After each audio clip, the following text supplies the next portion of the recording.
비서실장 이슈 이어가 보겠습니다. 아까 저희가 이제 대화를 이제 현대자동차로 네.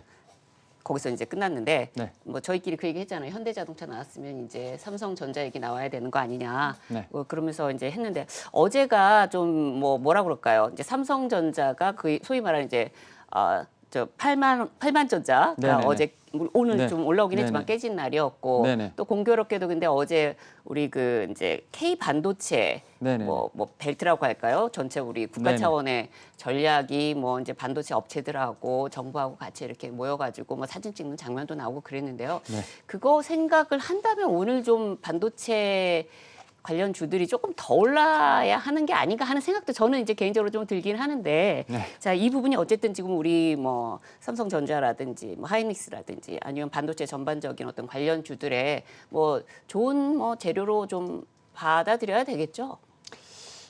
결론적으로는 이제 투자 관련된 부분을 좀 봐야 되지 않을까 네. 싶어요. 삼성전자도 그렇고 SK하이닉스도 그렇고 이제 투자를 한다라는 부분이 좀 중요하다는 생각이 들고 있고 사실 삼성전자는 뭐 최근에 공매도 1위로 계속해서 지금 이제 하방에 계속 베팅이 되고 있는 상황인 거고 SK하이닉스 같은 경우는 최근에 리포트가 나왔어요. 그 SK하이닉스가 좀 주가가 불안한 요인에서 세 가지 이유가 나왔는데 첫 번째가 이제 뭐 코로나19로 인해서 백신을 이제 맞게 되면 집에서 PC를 하다가 네. 나오게 되면 이제 그런 수요가 줄고 인플레이션으로 인해서 가격이 올라가고 또 이제 또 디램에 대한 수요가 뭐 하락 뭐 이런 부분들 인해서 좀 그런 어떤 불안감 요소로 SK하이닉스의 어떤 주가가 떨어지는 게 아니야 이런 뭐 키움증권 리포트가 나왔는데 일단 저는 그렇게 생각해요. 뭐 여러 가지 뭐 이유가 있겠지만 사실 삼성전자나 SK하이닉스가 떨어지는 이유는 제가 볼 때는 그 자체적인 모멘텀은 크게 없어 보인다고 저는 생각이 들어요. 네. 그러니까 물론 이제 삼성전자 같은 경우는 파운드리가 뭐 1분기부터 좀 어느 정도 좀 삐끗했죠. 왜냐하면 텍사스 어스틴에 좀 약간 한파도 인해서 그렇지만 이제 휴대폰 쪽에서 좀 메이크업을 해줬고 이제 뭐 파운드리 관련된 시세는 뭐 작년에 나왔기 때문에 일단 뭐 큰 어떤 제가 볼 때는 하락이라기보다는 좀 충분히 그냥 갈 수 있는 부분은 있습니다. 근데 물론 이제 파운드리라든지 이런 부분, 이제 투자하는 관련된 부분에서 좀 실적이 나오려면 그래도 3분기까지는 가봐야 되기 때문에 그런 부분에서는 좀 어느 정도 지켜봐야 되겠지만 자체적으로 뭐 악재가 있다고 볼 수는 없어요. 그리고 이제 SK하이닉스 같은 경우도 충분히 좀 많이 좀 공매도부터 시작해서 많은 하락이 있었지만 전 서버용 디램 쪽이 상당히 지금 수요가 양호하기 때문에 지금 현재 기사가 좀 나오고 있는 부분은 아니지만 뭐 데이터 센터가 좀 상당히 많이 건립이 되고 있다는 좀 얘기가 좀 계속 나오고 있기 때문에 이런 부분에서 다시 한번 좀 반등이 나오지 않을까 좀 싶습니다. 이제 이 두 회사를 좀 어떻게 보면 좀 외부적으로 건드릴 수 있는 게 필라델피아 반도체 지수 혹은 뭐 TSMC 같은 좀 그런 회사들의 어떤 주가 영향이 좀 있겠습니다만 자체적으로는 제가 볼 때는 충분히 좀 뭐 모멘텀은 살아있다 보고 사실 이렇게 누워있는 동안에 지금 어떻게 보면 계속 하락하는 동안에도 어떻게 보면 이제 목표가를 올려 잡는 리포트들은 계속 나오고 있어요. 물론 이제 좀 좋게 보이진 않겠지만 그래도 어쨌든 성장성에 대한 부분을 좀 계속 보고 있다는 점 그리고 삼성전자, SK하이닉스는 아직까지 밸류가 좀 싸다고 생각해요. 지금 이제 TSMC 같은 경우는 PER이 그래도 거의 한 49, 50까지 되는데 비해서 삼성전자 같은 경우는 포 PER이 한 15 정도밖에 되지 않기 때문에 약 3분의 1 정도밖에 되지 않아요. 물론 이제 PR로 하면 20이 되니까 한 반 정도 낮긴 한데 그럼에도 불구하고 어쨌든 저는 상당히 싸다고 생각합니다. 싸다고 생각을 하고 좀 평가를 더 받을 수 있는 부분인데 결국 이제 주가가 올라갈 수 있는 모멘텀이 좀 필요하지 않을까 좀 생각을 네. 하고 있어요. 그런데 이번에 투자를 통해서 파운드리뿐만 아니라 뭐 서버용 메모리 쪽에도 분명히 좀 어느 정도 반등이 나온다면 삼성전자, SK하이닉스 같은 경우 충분히 좀 반등 모멘텀이 있지 않을까 생각하고 있습니다. 근데 어떻게 보면 지금 뭐 삼성전자나 SK하이닉스 같은 경우는 이제 메모리 반도체 쪽에서 워낙 강자이기도 하고 네. 그러다 보니까 삼성전자 쪽에서도 이제 뭐 시스템 반도체 쪽으로 좀 공격적인 투자를 하겠다 이런 이야기들이 좀 나오고 있고 네. 그와 관련해서 방금 얘기해 주신 뭐 TSMC나 이쪽하고도의 경쟁 구도 근데 그쪽은 뭐 꿈쩍도 안 하는 모습들이 좀 보여지고 있더라고요. 그렇죠. 근데 지금 구간에서 그쪽에 투자하면은 그쪽이 워낙 또 진입 장벽이 높다 보니까 네네. 어떻게 좀 보세요? 좀 승률이 좀 있다고 보세요? 어떻게 좀 보실까요? 사실 이제 삼성전자가 지금 메모리 쪽에서 어떻게 보면 이제 맨땅에 헤딩하면서 그렇게 올라왔잖아요. 그렇죠. 그러니까 일본 업체들을 제치고 올라왔는데 사실 TSMC가 사실은 파이가 너무 커요. 거의 50%가 좀 넘어가고 있고 그리고 수주 물량이 지금 너무 밀려가지고 지금 그러니까 주문해도 뭐 한 3, 4년 후에 그러다 보니까 뭐 TSMC가 가격을 올리는 등 막 그런 어떤 모습을 갑질을 하는 것 네. 같아요. 네. TSMC는. 근데 이제 TSMC가 또 그런 것 중에 하나가 보면 이제 미국에 좀 후광을 많이 등에 업었잖아요. 그러니까 저 중국을 빠르게 손절하고 네. 지금 미국에 붙었고 지금 미국에 또 공장을 6개나 더 짓는다고 하니까 미국 기업 같아요. 예. 그러니까 삼성전자가 좀 그런 측면에서 빨리 따라가려면 이건 좀 정치적 얘기가 될 수 있겠지만 일단은 총수가 좀 나와야 되는 게 1번인 것 같고 왜냐하면 그 투자 결정을 좀 해야 되는 부분들. 그렇죠. 그러니까 얘기는 나오고 있습니다만 결국은 이제 삼성전자가 어떤 액션이 이런 건 어쨌든 뭐 정확하게 나오지 않고 있으니까 그런 부분이 좀 어느 정도 좀 나와야 되는데 일단 제 입장에서 보면은 10년 안에 그러니까 2030 그 했잖아요. 네. 10년 안에 좀 길게 보면 그래도 어떻게 될지 모르지 않을까요? 그래서 현재 지금 한 13, 4% 점유율되잖아요. 그래도 한 20, 30%까지는 올라가지 않을까? 그러니까 TSMC 거를 못 뺏어와도 다른 데서 뺏어오지 않을까? 그래서 그래도 굳건히 한 2위 정도의 어떤 위치는 수성할 수 있지 않을까 생각하고 당연히 있어요. 지켜야죠. 네, 그러고 있습니다. 자, 뭐 투자 관련해서 NXP 지금 인수설도 계속 썰로 좀 다니고 있더라고요. 그분에 대해서 좀 짧게 뭐 좀 가능성이 있다 없다 어떻게 좀 보고 계세요? 그거는 이제 총수만이 알 수 있다. 네. 네, 알겠습니다. 환답을 또 해주시면 짧은 답변으로 듣고, 네.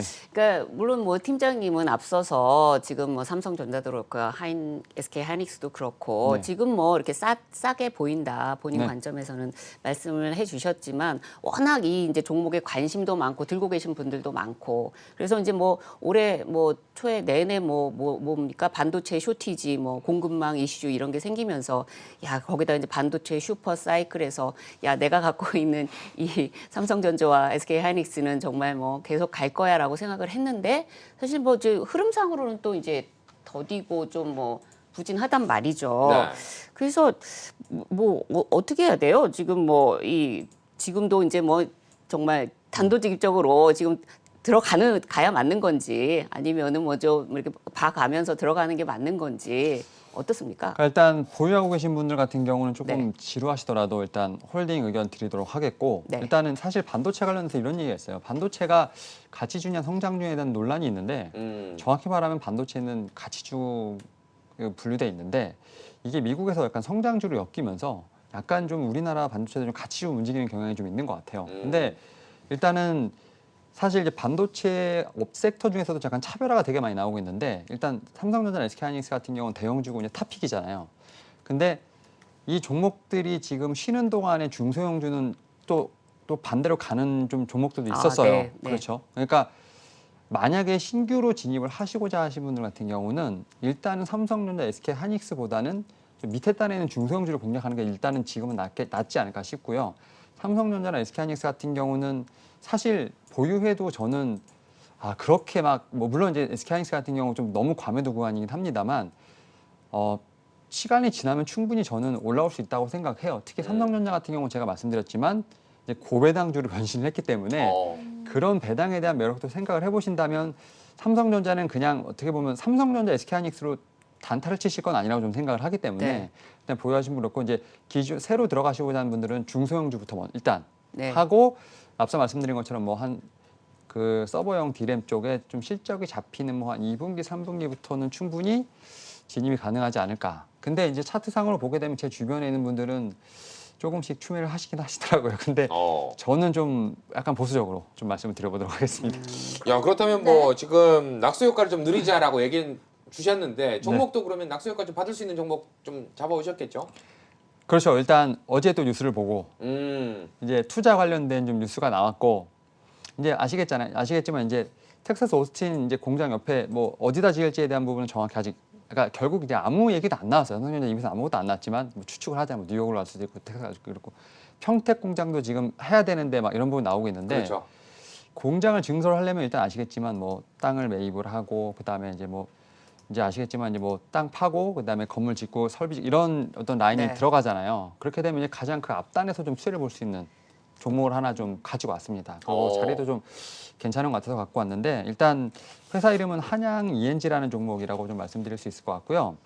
들어볼까요? 일단 이 ENG? 플랜트라든지 뭐 설비, 배관, 공사 등 산업용 설비를 시공하고 좀 구축하는 설비라고 좀 말씀드릴 수 있을 것 같은데 일단 뭐 반도체 제조 공정에 좀 필요한 어떤 이제 초고순도 가스 배관 공사 부분을 좀 담당하고 있다고 볼 수 있을 것 같습니다. 이제 어떻게 보면 이제 실제로 이제 제조 공정에서 화학 물질이 좀 많이 나오는 부분이 있기 때문에 이런 초고순도를 좀 유지를 해야 되는 부분이 있고요. 특히 이제 클린룸 관련돼서 상당히 기술력이 좀 뛰어나다 말씀드릴 수 있을 것 같고요. 좀 최초로 좀 국산화에 성공한 기업이라 말씀드릴 수 있을 것 같습니다. 이에 따라서 대기업들의 어떤 고객들이 상당히 많죠. 뭐 삼성전자뿐만 아니라 SK하이닉스, 뭐 LG 디스플레이 등의 좀 굵직한 대기업을 좀 고객사로 갖고 있다 말씀드릴 수 있을 것 같습니다. 그리고 이제 앞서 말씀드린 것처럼 이제 이런 회사들의 어떤 이제 증설에 관련된 부분이 뉴스가 나오게 되면 충분히 실적의 어떤 호전세가 좀 예상이 된다라고 볼 수 있을 것 같아요. 특히 이제 실적 증가세가 좀 가속화되면 올해 같은 경우 전년 대비 뭐 영업이익 봤을 때 한 60% 이상 성장하지 않을까 좀 생각을 하고 있는 부분이 있고 또 이 종목이 이제 이런 반도체뿐만 아니라 좀 다른 모멘텀도 있어요. 뭐 이제 최근에 나왔던 원전 관련된 부분들 이제 탈원전에 관련된 얘기가 나오면서 또 원전 관련된 기술이 있죠. 지금 뭐 처리장 폐수 시설 뭐 설비라든지 폐수를 재용할 수 있는 그런 네. 기술도 갖고 있고 또 항공우주 관련된 쪽에도 그렇죠. 또 모멘텀이 있기 때문에 충분히 좀 모멘텀 부자라고 말씀드릴 수 있을 것 같고요. 이러다 보니까 현재 상황에서 충분히 좀 공략이 가능하지 않을까 좀 말씀을 드려보도록 하겠습니다. 뭐 확실히 정해지지는 않았다고 얘기했지만 오스틴 공장 뭐 이야기가 좀 나오면은 확실히 좀 수혜를 받을 수 있는 네, 그런 종목이 되겠죠. 예, 일단 가장 앞단에서 좀 먼저 받지 않을까. 뭐 장비라든지 뭐 관련된 재료 이런 건 약간 좀 뒤에 있고 전공정, 후공정은 좀 뒤에 있고 이건 이제 어쨌든 공장을 지을 때 가장 먼저 들어가는 부분이 필요한 있으니까 거니까. 가장 실적이 좀 먼저 잡힐 것 같고 이러다 보니까 좀 그런 측면에서 봤을 때 뭐 반도체 최근에 좀 지지부진한 모습을 보이고 있지만 이 종목 같은 경우는 좀 충분히 좀 선수가 예상되지 않을까 생각하고 있습니다. 네, 그럼 한양 ENG 매매 전략 들어보고 이어서 바로 좀 이 시각 특징주 들어보겠습니다. 일단 뭐 저는 현재까지도 충분히 좀 가능하지 않을까. 최근에 조정받았기 때문에 좀 더 자리가 좀 괜찮다고 말씀드릴 수 있을 것 같고요. 목표가는 일단 전고점을 살짝 넘어가는 23,000원 그리고 손절가는 17,000원을 제시를 해드리도록 하겠고요. 일단 목표가 넘어간다고 해도 그냥 다 파지 마시고요. 좀 계속 한 일부는 좀 홀딩해 보유 가시면서 좀 네. 수익 극대화 전략 좀 필요하지 않을까 생각하고 있습니다. 네, 오늘은 전반적으로 이제 가치주 투자에 대한 생각을 네. 하게 되네요. 네. 네, 현재 시각 지금 기관이 또 거래소에서 매수 전환을 했습니다. 양시장 모두 장중 고점 부근 지나가고 있고요. 코스피는 1.2% 상승, 코스닥은 1.5% 상승 중에 있습니다. 자, 카테고리별로 나눠서 특징주 하나씩 살펴볼게요. 수급 특징주는 기아입니다. 오늘 확실히 수급은 자동차 종목에 유입이 되고 있는데요. 거래소에서 기관이 매도함에도 불구하고 매수 전환을 했음에도 불구하고 운수장비 업종에는 특히 매수량을 더 확대하고 있습니다. 기아는 현재 외인 기관 동시 매수 1위 종목인데요.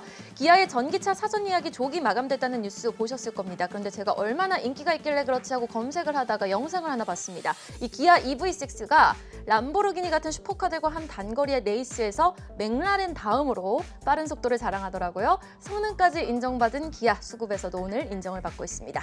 자, 테마로는 종합상사 꼽아봤습니다. 원자재 가격 상승에 따른 수혜 예상에서일까요? 물동량 상승과 원자재 랠리 속 삼성물산과 SK네트워크스 말씀해 주셨는데요. 포스코 인터내셔널이 오늘 또 강세를 보이고 있는 하루입니다. 또 지난주 LG 상사의 흐름을 따라가는 건지 종합상사 관련 종목들 시장에서 특히 주목을 받고 있어 테마로 꼽아봤고요. 이슈 종목에서는 KCT 확인해 보시죠. 이 네이버가 한은의 디지털 화폐 시범 사업에 참여한다는 소식에 테마성으로 움직이는 관련 디지털 화폐 종목 KCT 꼽아봤습니다. 하지만 오전에는 상한가 부근에서 움직이더니 현재는 상승폭이 둔화됐네요. 지속성을 가져갈 수 있는 이슈인지는 한번 지켜보셔야겠습니다. 그리고 마지막 리포트 종목은 한전 KPS입니다. 미래에셋증권에서 리포트를 내놨는데요. 목표가는 42,000원을 제시했습니다. 매출 회복과 믹스 개선세를 시연한다라는 제목의 리포트를 내놨습니다. 현재 시각에는 현 38,000원 보급대 지나가고 있네요. 네, 자 관련해서는 어떤 종목 매매 전략 들어보면 좋을까요? 오늘은 그냥 뭐 자동차 주 하겠습니다. 그럼 기아 가는 거군요. 예, 기아 하겠습니다. 일단 뭐 현대차 그룹도 그렇지만 기아도 상당히 좋게 보고 있고요. 기아가 원래 기아 차였잖아요. 네. 근데 그 차를 왜 뗐을까요? 그러면서 그 막대한 뭐 마케팅 비용이 들어갔는데 분명히 그 그룹 총수의 의지가 있지 않았을까요? 그렇죠. 그러니까 왜였을까요? 우리는 자동차만 하는 회사가 아니다. 우리는 성장성을 확 넣었겠죠. 우리는 모빌리티다. 음. 그러니까 뭐 LG전자도 이제는 어떻게 보면 전장 그룹으로 약간 거듭나는 것처럼 이것도 그런 어떤 색깔 바꾸기가 아닐까 싶어요. 네. 그리고 뭐 좀 지금까지 떠도는 얘기긴 합니다만 뭐 지분 관련해서도 좀 얘기가 있기 때문에 저는 기아도 상당히 지금 제가 앞서 말씀드린 현대차를 좀 탑픽으로 말씀드렸지만 기아는 뭐 지배구조상에서도 좀 충분히 수혜를 볼 수 있고 그 다음에 지금 판매량이 지금 현대를 앞섰죠. 최근에 그러다 네. 보니까 충분히 전기차로서의 어떤 그런 현대차 그룹과 어떤 시너지를 낼 수 있는 부분이 충분히 있다고 말씀드릴 수 있을 것 같고요. 제가 최근에 보니까 그 자동차 그룹들이 좀 흐름이 좋아요. 근데 물론 이제 이게 계속 지속이 돼야 되는 부분이죠. 물론 이제 살짝 좋았다가 또 가라앉을 수도 있고 사실은 좀 성장주에 대한 어떤 계속 의구심이 들긴 합니다만 그럼에도 불구하고 저는 이제 기아차 같은 경우 상당히 기아도 좋게 보고 있는 부분이 있기 때문에 일단 지금 상에서 충분히 저는 매매가 가능하지 않을까 좀 말씀드려보도록 하겠습니다. 네, 오늘 윤유민 팀장님 뭐 이슈를 두 가지나 쭉 저희와 함께 해주시느라고 예 감사합니다. 네, 감사합니다.